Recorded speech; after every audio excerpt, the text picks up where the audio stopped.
साथीहरू हामी चाहिँ आज यहाँ सोलर अब अनलोड गर्दैछौँ। हामी यो घरमा लगाउँदैछ आज टक्क लाएर। यहाँ हाम्रो सरहरू पनि आएर रेडी भएर अब रेडी अवस्थामा बसिसक्नु भएको छ। सरले हामीलाई अस्ट्रेलियाबाट अर्डर गर्नुभएको थियो। यो सोलर चाहिँ सिजीको 30 ट्युबवाला हो, एकदमै लेटेस्ट मोडलको सोलर। कस्तो हुन्छ हेर्नु होला है त। हामी अब पुरै काम गर्दैछ। हाम्रो ड्राइभर दाइले यहाँ पुरा मस्त पारामा सामान झार्दै हुनुहुन्छ ब्याकिङ सिस्टममा गएर। साथीहरू हामीले चाहिँ यहाँ स्ट्यान्ड ठोड्याउने काम भइसक्यो। अब यहाँ हाम्रो किरण भाइले रिफ्लेक्टर निकाल्दै हुनुहुन्छ यसको। यो रिफ्लेक्टरले चाहिँ तपाईँको ट्युबमा पानी एकदम मजाले तताउने काम गर्छ यसले, तल छिरेको घाम भएर नि। यो हामी यहाँ लगाउँछौँ। अब हामीले चाहिँ बुवाको घरमा आज सोलर जोडाएको छौँ। बुवा हजुरलाई कस्तो लागेको छ यो सोलरको बारेमा यसो भनिदिनुहोस् त 2 शब्द।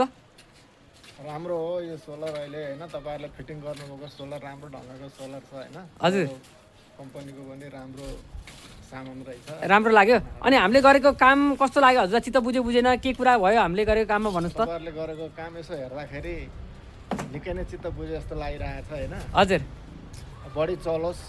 हस् धन्यवाद। ल पछि अब कसैलाई हजुरहरूको आफन्तहरूलाई पऱ्यो भने नि यसो रिकमेन्डेड गरिदिनु होला हजुरहरूले। त्यसमा त हामी गरिहाल्छौँ नि। ल कुनै समस्या आयो भने फेरि निर्धक्क भएर हाम्रो नम्बर राख्नु भयो होला, फोन गर्नु होला होइन। त्यो पछि हामीले अब तपाईँहरूलाई दिनुपर्ने सेवा सुविधा हामी दिइहाल्छौँ है।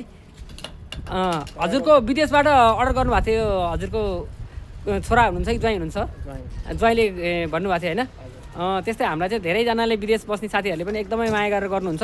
हामीले उहाँहरूको घरमा चाहिँ यस्तै काम गरिदिन्छौँ आएर। ल केही समस्या पऱ्यो भने सम्झिनुहोस् है त। हुन्छ, हस् हस्।